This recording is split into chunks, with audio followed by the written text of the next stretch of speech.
sameness in algebra, views of isomorphism and homomorphism, and norms of mathematical definitions, imposing constraints permitting choice or both. I do want to note, even if you don't know what isomorphism and homomorphism are, that is okay. We're not going to be expecting you to know what isomorphism and homomorphism are. Generally speaking, just figure that they are types of sameness. And then finally, we'll do some overall takeaways for the DBER community. So again, why this research? Well, I like looking at complex phenomena. I have looked at people's beliefs, or beliefs about math teaching and learning, or just generally about teaching and learning. I've looked in particular at conceptual understanding or cognition, since this is related to the cognition strand for the conference. I've looked at instruction. I've looked at connections among those different pieces, as well as connections across courses and connections across groups, because what I really find interesting is how these things interact with each other in different ways.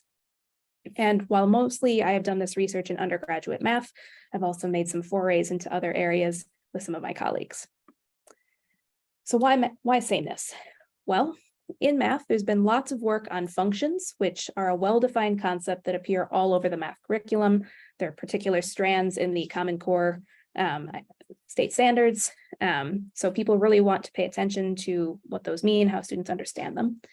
There's also a lot of work on proof, which might be viewed as a process for doing mathematics, albeit maybe more at the undergraduate level, and also more what mathematicians do. Lots of work in particular on what students understand, how mathematicians understand proof, how we might improve students' understanding and writing of proof, all of these different things. However, there is not that much on connections between concepts that might be viewed as conveying a type of sameness, things like equality, congruence, and isomorphism. Zooming into those ideas a little bit, there has been quite a bit of work on students' understanding of equality itself, especially at the K-12 level, because this has implications for equation solving in algebra. Sort of students' understanding of what it means to do those algebraic manipulations is also grounded in their understanding of equality. There's been some work on students' understanding of congruence, like in geometry, and isomorphism, that's more a higher level math topic.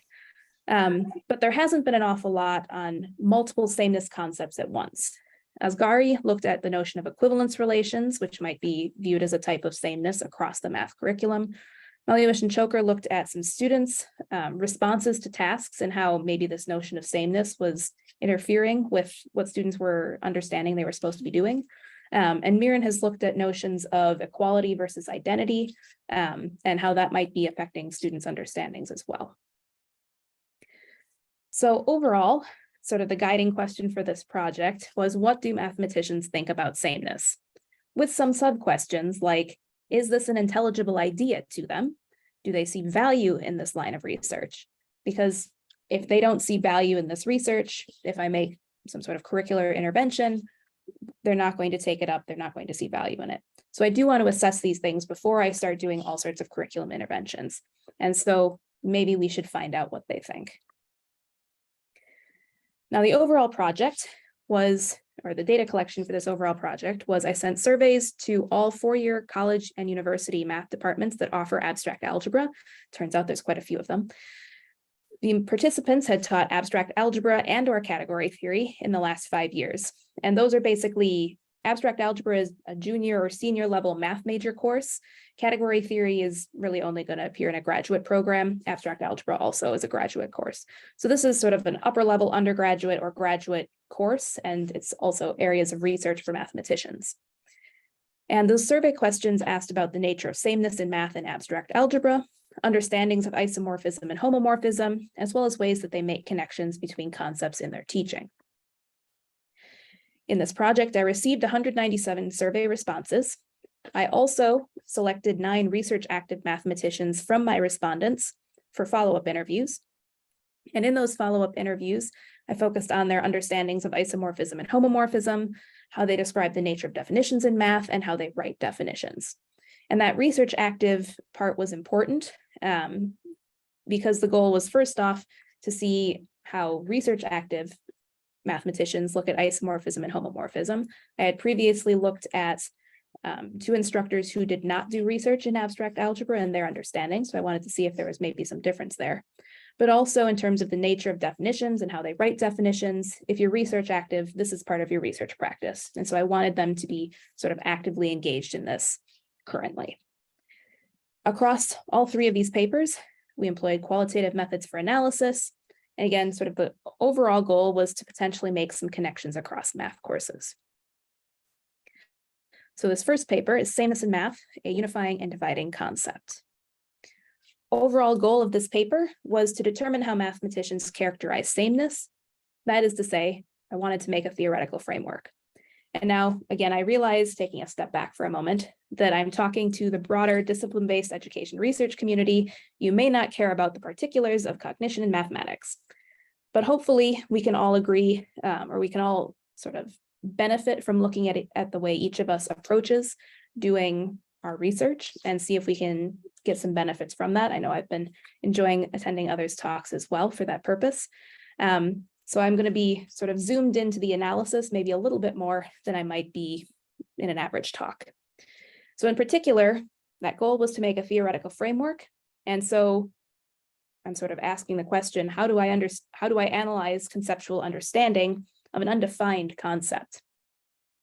And so the initial attempt, we started by using conceptual metaphors as a theoretical perspective. I had used conceptual metaphors to understand particular concepts in my dissertation research and hoped that I would be able to sort of directly build on that research. Unfortunately, we realized there were a lot of concepts and nuances in the data that were just not being captured with this perspective. So we had to go back and think more deeply about, okay, what exactly are these mathematicians telling us about this notion of sameness? And from that, we ended up revisiting the data using an example space lens. What do I mean by this? Well, it's a conceptual framework that includes examples as well as mechanisms for making new examples. And it is usually discussed in terms of the dimensions of possible variation and the range of possible variation. So as an illustration of this, let's think about dogs for a moment. If we wanted to apply the example space framework to dogs, or the sort of the notion of what a dog is, the examples of dogs, we might think about particular dimensions like height, fur color, breed as aspects to attend to when deciding whether something is a dog or not, or deciding sort of which example of a dog we're looking at. And then if we zoom into one of those dimensions, we can look at the range of variation within that dimension. So the range for breed might include things like beagles, German shepherds, and golden doodles. So to bring this into the research context, just like we had those height, fur color, and breed dimensions of variation for dogs, we can have things like contexts, concepts, and properties as the dimensions of variation for sameness. And so our categories are those dimensions within our coding.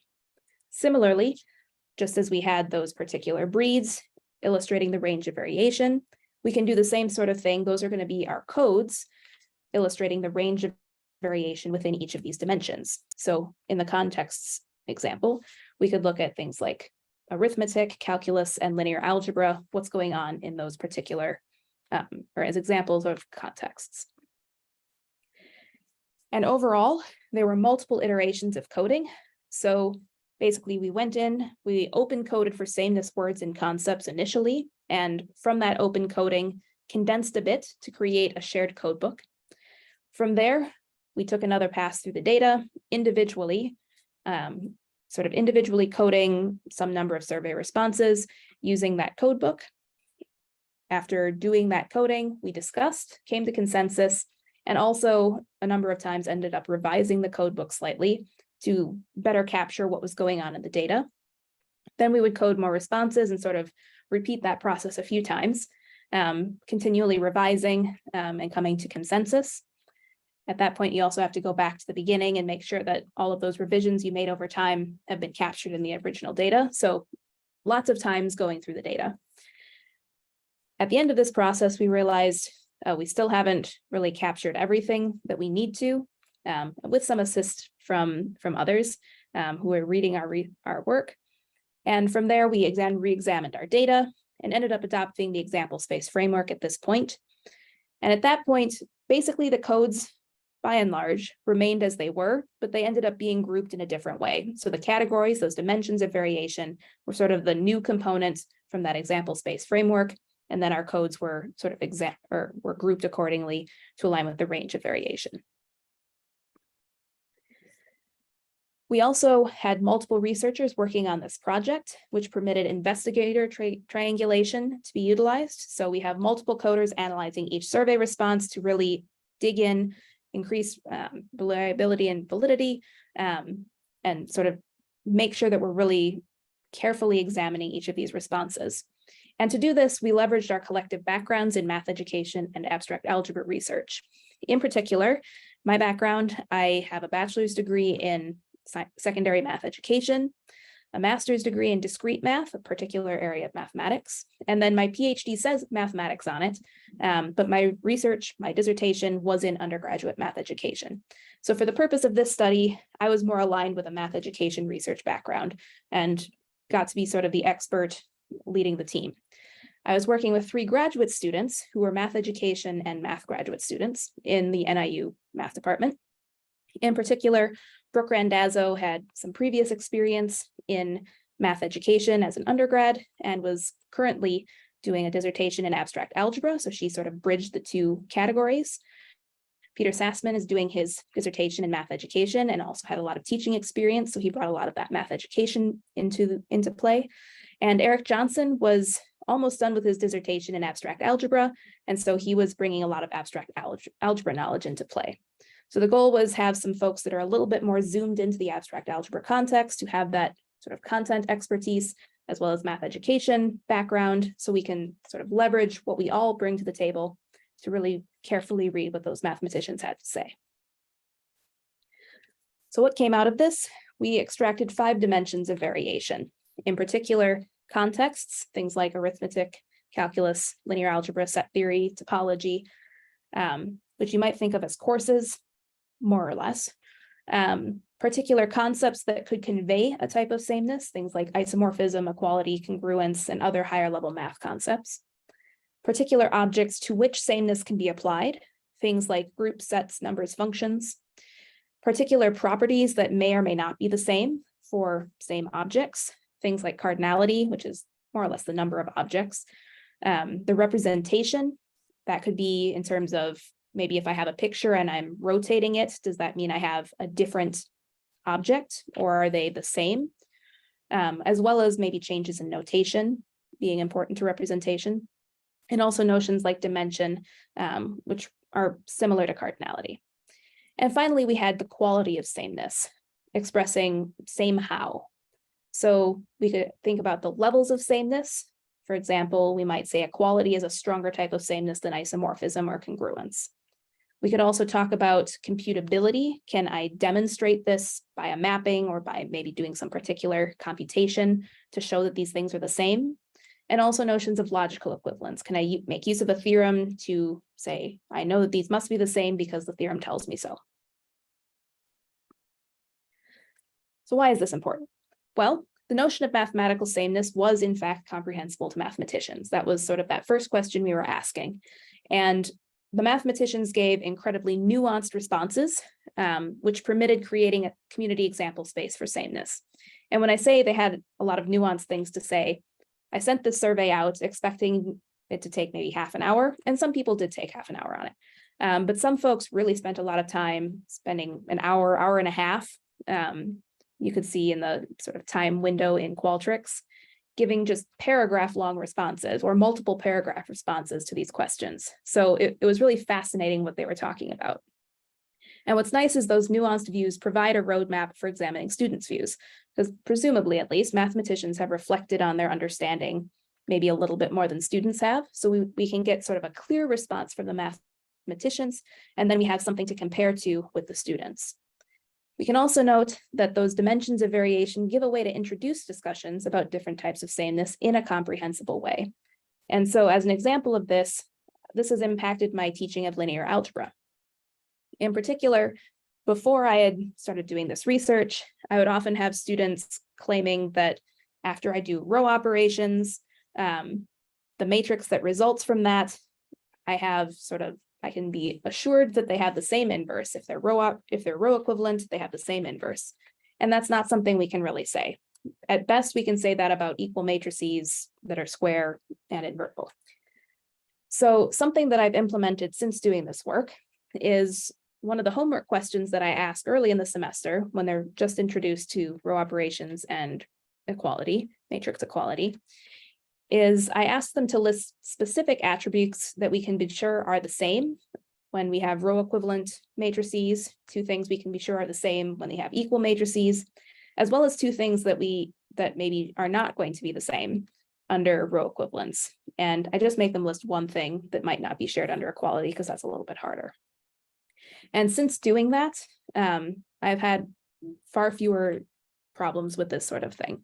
So I think that really has helped students think through what exactly does this definition mean? What exactly does this type of sameness convey? Moving to paper number 2, sameness in algebra, views of isomorphism and homomorphism. So the point of this paper was to determine whether mathematicians find sameness helpful or harmful for understanding isomorphism and homomorphism, and why. So now we're not just focused on sort of their understanding of isomorphism and homomorphism, we're also zooming into, is this pedagogically helpful in some sense? And so now values become important as well as just cognition. To do this work, we looked at sameness-based conceptual metaphors used for isomorphism and homomorphism in my previous work. And then we did make use of that. But again, to capture this values aspect, the conceptual metaphors were not enough. So we also brought in the we adopted the 4 values of the mathematical community framework. So what's in that framework? Well, their 4 values arose from proof values and norms based in the math education and math literature. And what they extracted from reading those papers was 4 main values or 4 big themes: that mathematical knowledge is justified by a priori arguments, that mathematical knowledge and justifications should be acontextual and specifically independent of time and author, that mathematicians desire to increase their understanding of mathematics, and that mathematicians desire a set of consistent proof standards. Now, what I want you to notice from this is that values 1, 2, and 4 relate to communication within the mathematical community, sort of communicating between people, whereas value 3 is more focused on individual mathematicians' desires and ways of thinking, how they can help themselves better understand mathematics. And to do this analysis, we employed thematic analysis. Much like before, we had descriptive coding, where in this case, our categories are related to being helpful or harmful, whereas the codes were more the rationales for why something was helpful or harmful. And this is also where those conceptual metaphors ended up coming into play, because those conceptual metaphors could be understood as sort of an explanation for why something was helpful in this case. We again had multiple iterations of coding, and there were 2 of us working on this project. We each analyzed independently and then came to consensus, much as described before. So what did we see?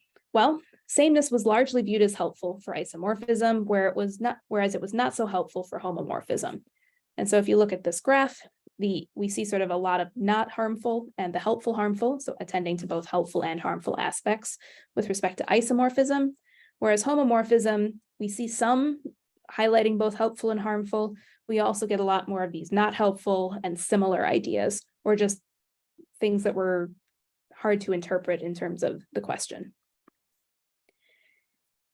And so, summarizing this data once again, sameness was largely viewed as helpful for isomorphism. 81% of the respondents described some helpful aspects of connecting sameness to isomorphism. And those who were opposed or were sort of highlighting harmful aspects as well were largely zooming in on the lack of precision rather than a lack of relevance as the problem. So they acknowledged that an isomorphism conveys a type of sameness, but maybe they didn't like the wishy-washy language, especially in the context of a proof. In contrast, folks were not much on board with sameness connecting to homomorphism. Only 39% described any sort of helpful aspects. And they were largely zoomed into the conceptual connection being harder to see, because unlike with isomorphism, where we're sort of saying the whole objects are the same in some way, at best for homomorphism, we're sort of saying a whole object is the same as a part of another object. And that's a little bit more confusing descriptor then to apply to these objects. Coming back to our framework, those helpful aspects for both isomorphism and homomorphism were largely related to value 3, with the mathematicians desiring to increase their understanding of mathematics. They were citing things like the desire to motivate instruction, the desire to leverage intuition, as well as they were actually using some of the conceptual metaphors I saw in my previous work, things like matching, relabeling, structure preservation.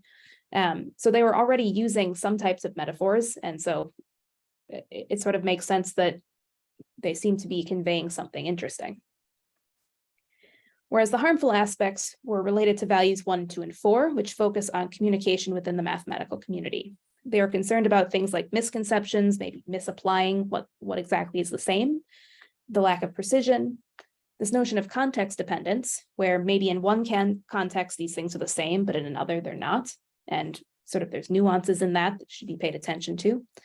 Notions of levels of sameness, things like equality being stronger than isomorphism, or isomorphism being stronger than homomorphism. So we have sort of a difference in the strength of these concepts, as well as should I pay attention to the function or to the object as sort of another thing to consider that might be a little bit harmful. So why is this important? Well, before we start making interventions focused on fostering sameness conceptions, again, we want to know whether mathematicians are going to find value in such a thing. So answering sort of that second sub-question. And the answer that we got from this was there may be some value in pursuing isomorphism, connections to sameness, but maybe not so much with homomorphism. And as we look at isomorphism, we would need to attend to that precision drop, but we can already see some metaphorical language in use and the connection to fostering intuition that the mathematicians were doing already on their own.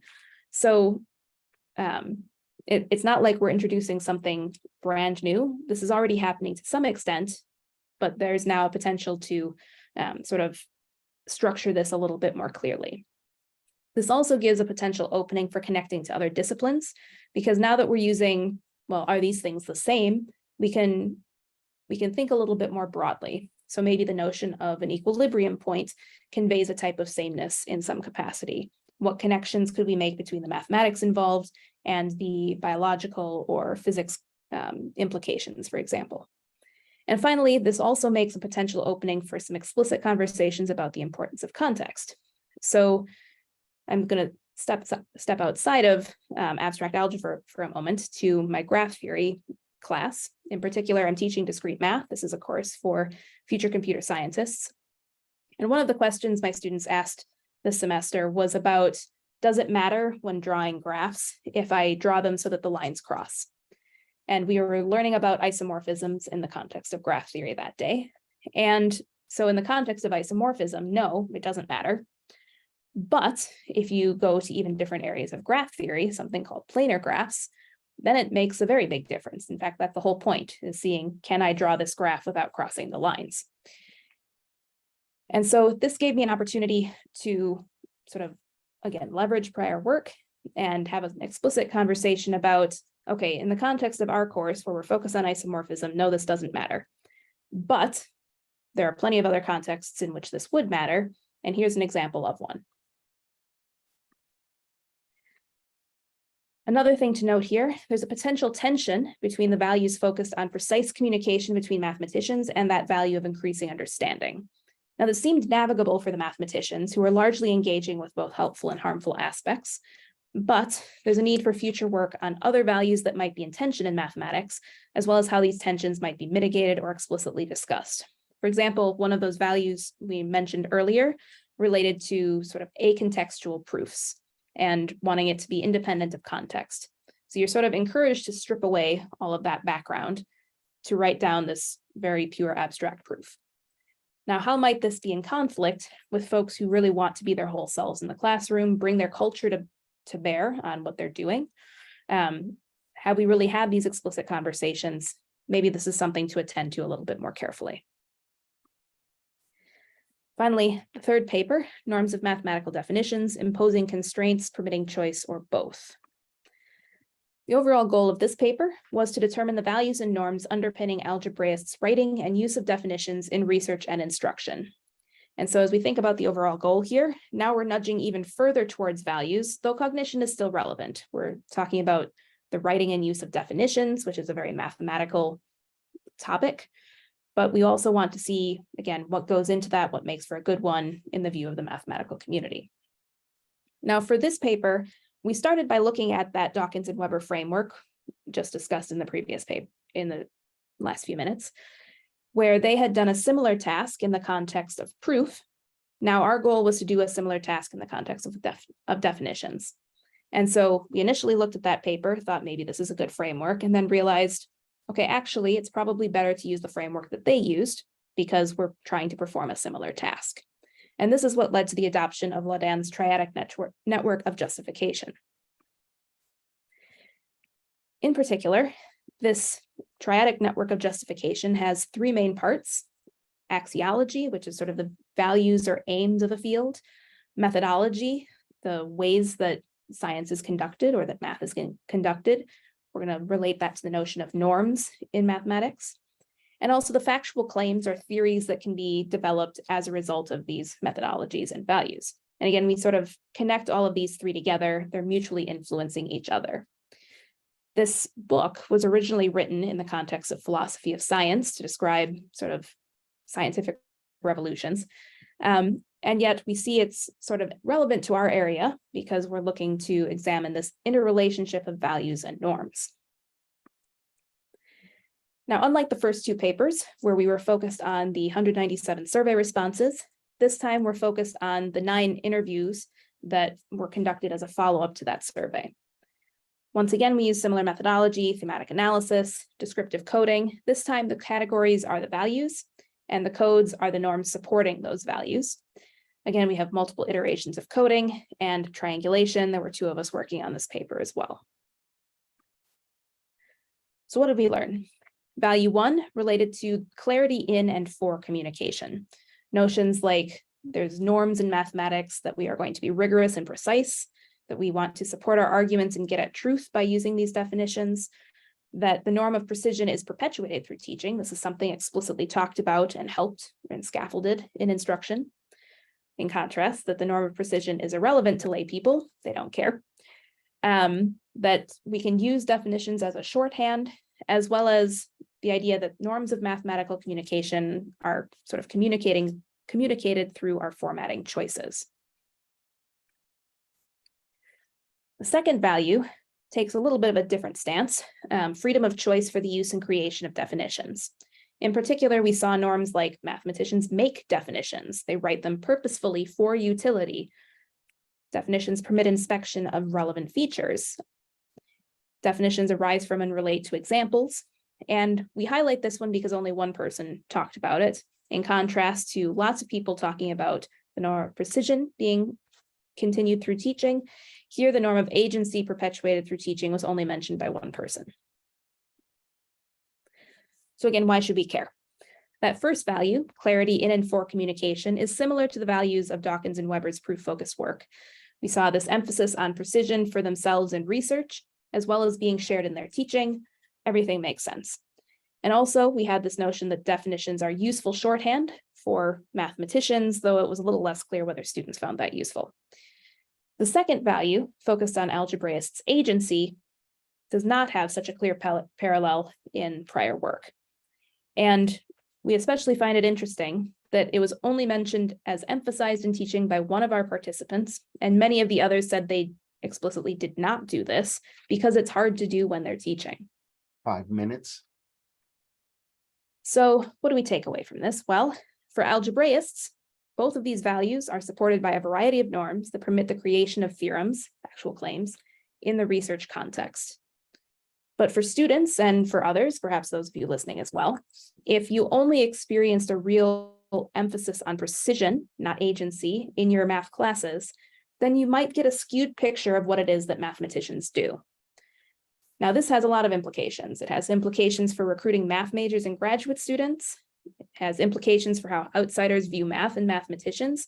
If you're thinking that it's all about precision, we follow these rules very precisely, and that's all we do, there's no creativity involved, then the people who go on to graduate work are going to be the folks really focused on following rules precisely, but that doesn't really relate to what mathematicians do. So we have a bit of a mismatch in who's going to be going on to those higher level courses. Finally, mathematical community has some thinking to do as well, because this has implications for how math itself wants to be viewed. Do we want to continue this picture of, oh, we're the very precise, smart people? Or is the purpose to say, okay, maybe we should think about what exactly we're communicating to people outside. Maybe we should change some of the things that we do in our teaching. And related to this, I would say it's important to showcase current math research and how math research changes, how knowledge in math changes in our teaching, or this is one possible way to do this. And for this, I showcased, I'm going to go to graph theory again, because that was my background for my master's thesis.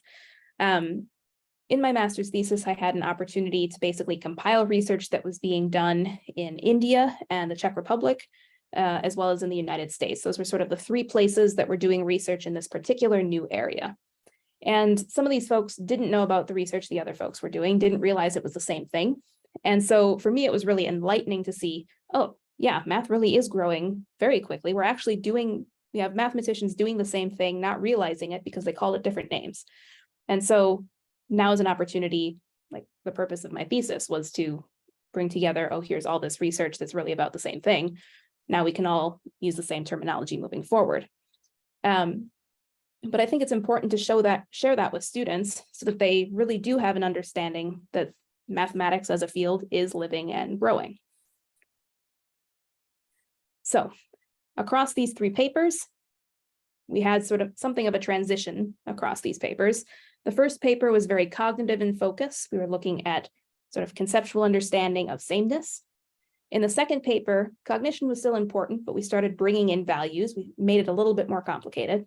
And then in this last paper, again, cognition's important, but values and norms also sort of flesh out what's going on, make things a little bit more interesting and more complex. So what would I hope, or what are some takeaways for the discipline-based education research community? First off, I think there are a lot of things to be learned from talking to experts. In my case, that's mathematicians. For you all, that might be chemists, biologists, and so on. And this is both in the realm of cognition and in instruction. So talking to instructors about their practice, their pedagogy, all of that is very important.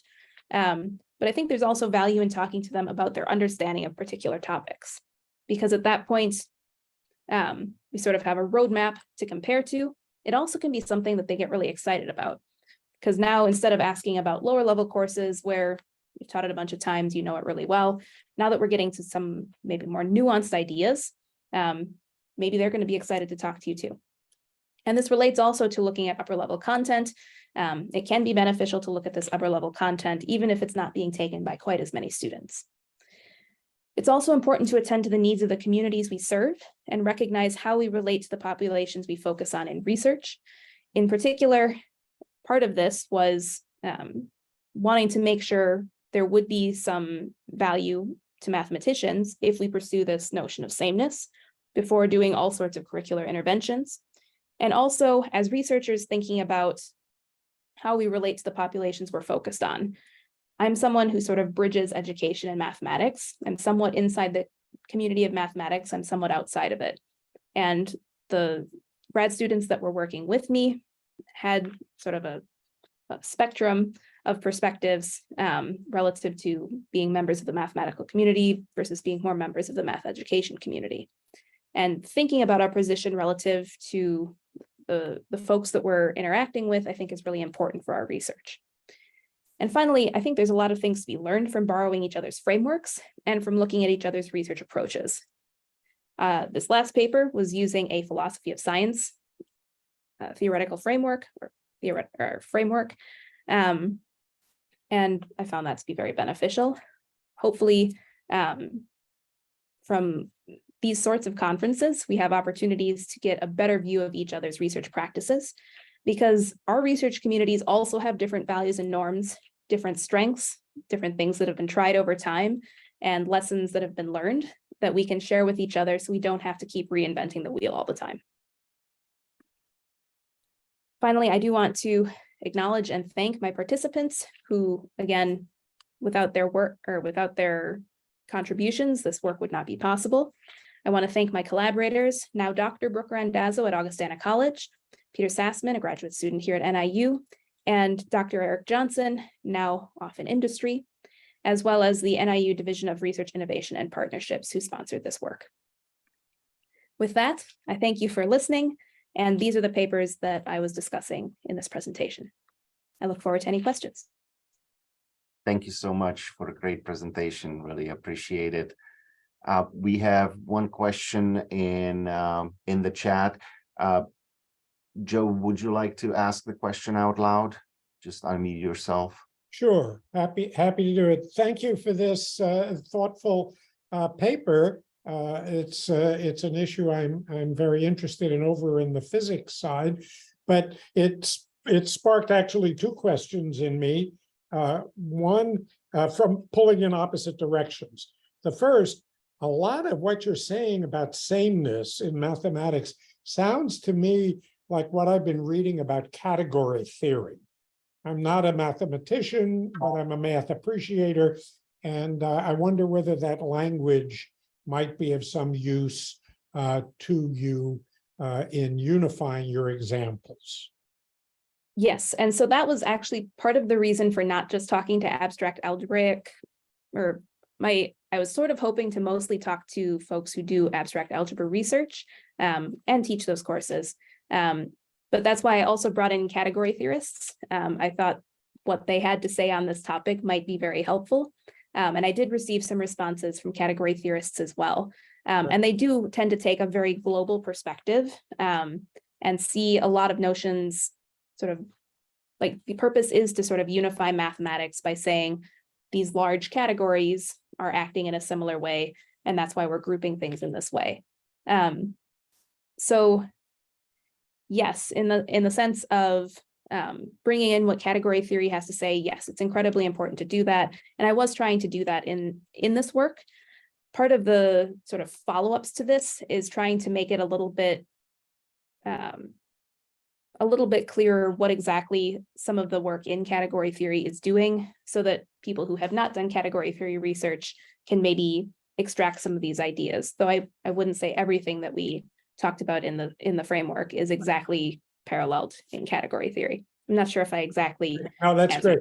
Thank you. It means I'm going to keep trying to slog my way through my category theory book. If I could have time for the second question, pulling in the opposite direction, have you thought about applying some of these ideas to the mathematical modeling of physical systems, where sameness has to do with a physical rather than a mathematical context, combined with what we're choosing to abstract in our modeling? Yes, I have thought about this. The sort of one of the barriers for me is I am not a physicist, I am not a biologist, I am not a scientist in any of these fields. And so I can draw on my intuition to an extent on what sort of the ideal parallels would be.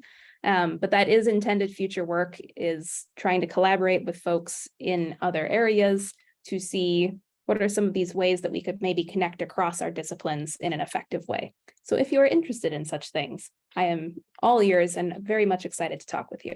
Oh, I'm very interested in these issues, and I've worked on mathematical modeling, and I'll write down your email and we'll keep in touch. Sounds good. Thank you. Any other questions? We still have 5 minutes for more questions.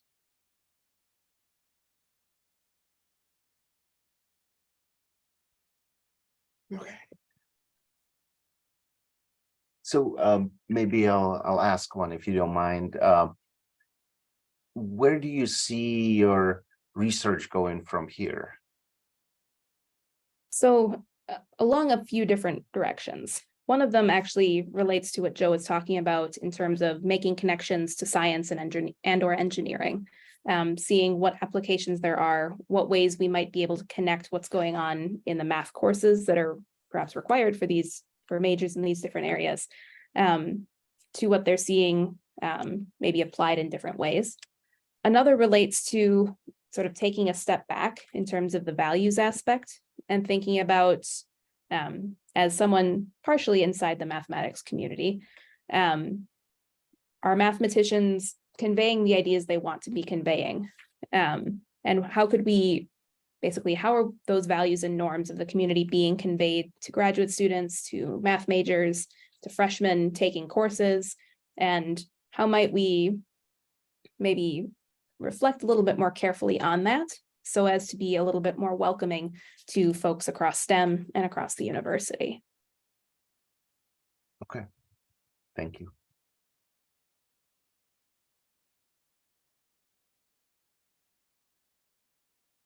Other questions?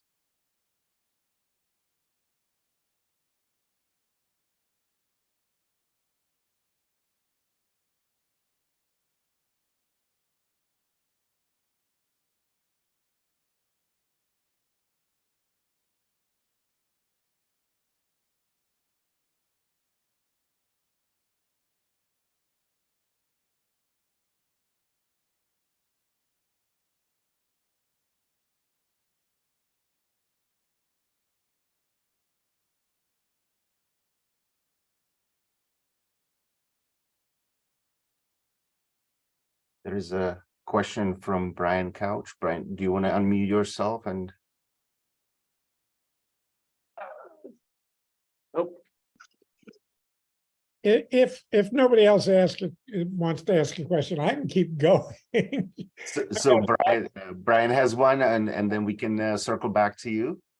Okay. I had just a quick one that I was thinking. I was trying to kind of attach this to my own discipline. I was just wondering if there were any other kind of higher level concepts that you know of in other STEM disciplines that have or might be treated in the same way that you've treated sameness, meaning like kind of doing a deep dive into how people think about it, what its application is for courses. So as Jennifer just mentioned, like equilibrium would be a good context. So we have sort of the same state over time. What does this mean for the system?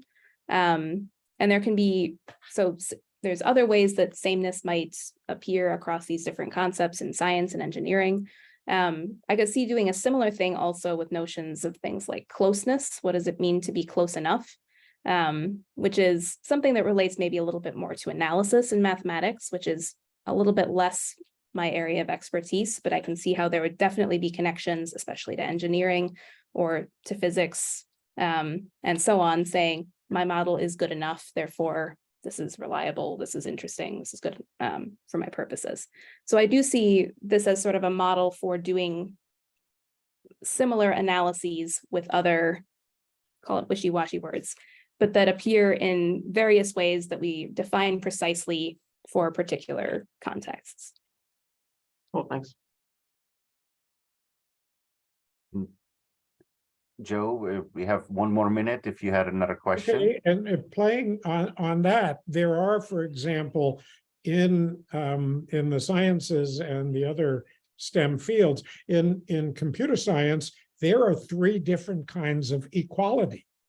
The equal sign stands for different things depending on whether it's a logical identity or a process where you put things in, or whether, and in physics, it's the same sort of thing where you have the equality that is a definition and the equality that is law, which specifies relationships. And the way you think about those conceptually are very different. And the question I was going to ask is about students, because I've seen that students get very confused about some of the science stuff because they're not using the right equality, the right meaning of equals conceptually in a particular context. And I wonder if you've seen this with students in math. Yes, that is definitely a thing. You might, sort of an analogous idea might be thinking about an identity, things like sine squared plus cosine squared equals 1. That's something true all of the time. Whereas conditional equations where you're solving for x and it's one value or something like that. And students do struggle with sort of correctly interpreting which context they're in that case as well. And that's sort of another direction of looking at how students understand identities and conditional equations that's on my list of things to pursue in future as well.